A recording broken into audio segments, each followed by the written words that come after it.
Hello!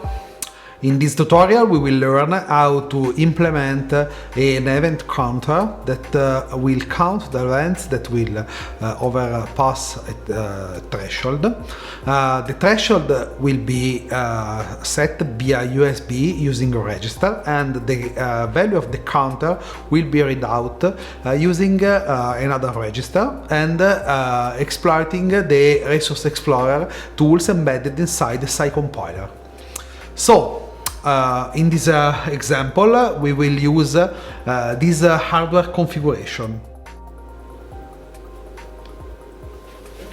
We have our CDK board that is connected to a pulsar, the CAEN digital emulator DT4800. The output of the emulator is a signal, is exponential signal, and this signal is provided to both the CDK board and the oscilloscope.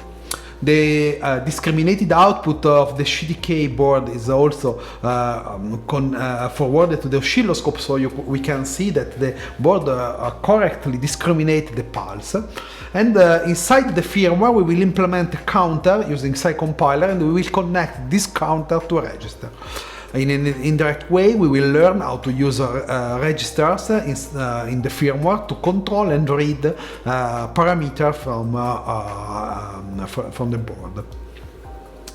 Okay, in order to implement the firmware, we have to start SCI-Compiler and create a new project. So we click on New Project, we select the correct board, that is the CDK board, and we enter the name of the application of the project. For us is AN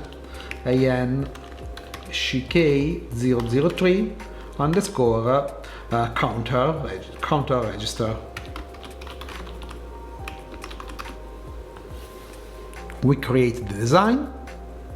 Okay, now we said that we wanted to discriminate an analog signal, so we need to place the analog input, so toolbar, board pin, analog in, and select the first level input. Then we need a discriminator, so we can choose to use a comparator or a more complex trigger logic. The trigger logic has the advantage that it can filter out noise and double transition, but we don't care. We just choose comparator, so greater. Okay, and now connect the output of the blocks to the input of the comparator. And we need a register, that we want to read from this register on the firmware, because this is the threshold. So we choose the toolbar, register read, bit vector, 16 bits like the analog signal, threshold, press new, select the register and add to the firmware. Okay, now connect this. And now we have the discriminated signal. I told you that I want to see on the oscilloscope the signal, so I will place a LEMO that by default is an output and connect to the comparator. Now I want also to count the edges of the signal, so the discriminated signal, so we can count the pulses that we have. So to do this, we can go on the toolbar or right click on the sheet, it's indifferent, select timer and counters, and we choose counter. We have different kind of counters, rising, falling, both edge. We just want to call rising edge count, so we choose counter rising edge. We connect the output to the input, the output of the comparator to the input of the counter. So every time we have an edge, where the counter will be auto increased by 1. Gate is not used. Gate when is high when it's connected, it will can be used as a gate V2. when it's disconnected, the gate is always on, so the counter will always count. Now we want to read the counts using a register, so we right click and we will place a register in write mode, because now we want to write in the firmware to the register. So we need to choose a write register. The counter is a bit vector, the counter output is a bit vector, 32-bit wide by default. So we have to create a 32-bit wide register and assign a name, counts, new, and we select the register. And now we can connect the output of the counts to the register. If we do not connect the write input, that is a Boolean signal, we update the register every time, every clock cycle. If we want to update the register just just when we have some kind of event, we can connect the write input of the to the firmware. So we can rearrange just a little the blocks.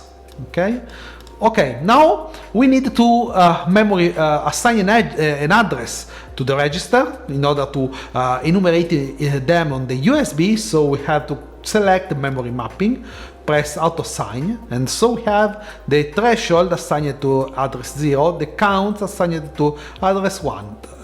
Threshold is a write only and count is a read only register.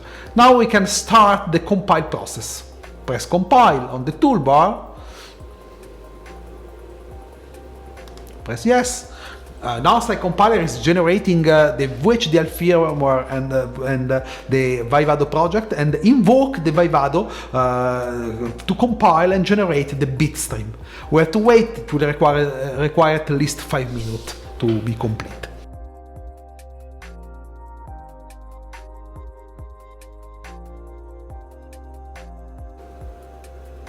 As soon as Vivado complete the compile process, it will display a green message of successful compilation. Now you have your bit stream and we have to load it on the board.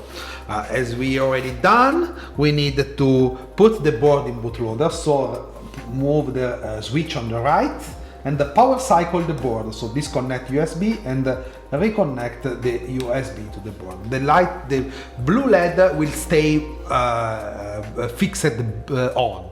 Now we can generate the flash file by clicking generate flash file and open the program tool to download the firmware. So select CDK as board, leave it auto detect the board, press next.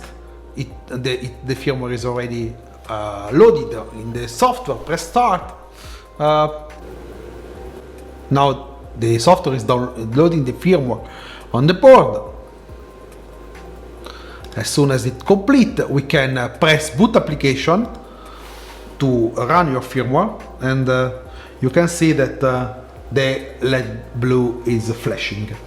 At this point, the comparator output is high, obviously, because the threshold is not set, so it's 0 by default. We can use the Resource Explorer tool inside the SCI-Compiler to interface with the register. So, just close the firmware download tool, click on Resource Explorer, select the board, so CDK, and press connect. Now if we have a look to the register, there is 3 registers: the threshold, where we can write, the counts that we can read, the analog offset that, as I already explained in tutorial before, is the analog offset of the analog input stage of the board. Is not you have not inserted it in the firmware, but it is a part of the board support library, so it is automatically inserted every time you compile a new firmware for the board. So to set the register and read the register, we can just open setget for both the register.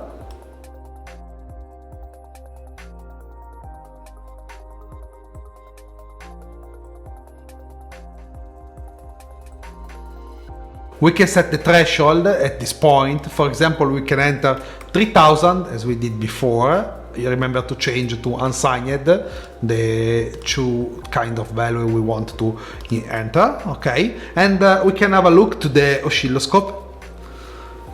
Okay, we have the discriminated signal, so our hardware is correctly counting, we hope. So have a look to the screen, update the register. Oh, it's running, so it means that we are really counting the pulses. If we choose to auto-update this field, the SCI-Compiler and the Resource Explorer continuously to read this register. We can try to disconnect, just to show that it's true, it's counting our pulses. We can try to disconnect the output of the detector emulator. You can see no more signal on the oscilloscope, and you can see that the count stopped on the counters. If we reconnect the cable, the signal start again to the count. We can also try to change the rate generated by the emulator to decrease it, and you can see that the number is slowing down, while if we increase it, the count is running faster, and it's working also if we set the Poisson distribution on the signal. We can have a look to what is happening on the oscilloscope, and you can see that we have statistically distributed events now, and we are correctly discriminated events and counting it like we can do on a real detector. We can also stop to read the register and add to a plot, so we can just right click on counts and add to plot. It say you have to create a plot. Okay, so we go under view, new plot, and add counts to the plot. So now when we select it and start, we can see the counts.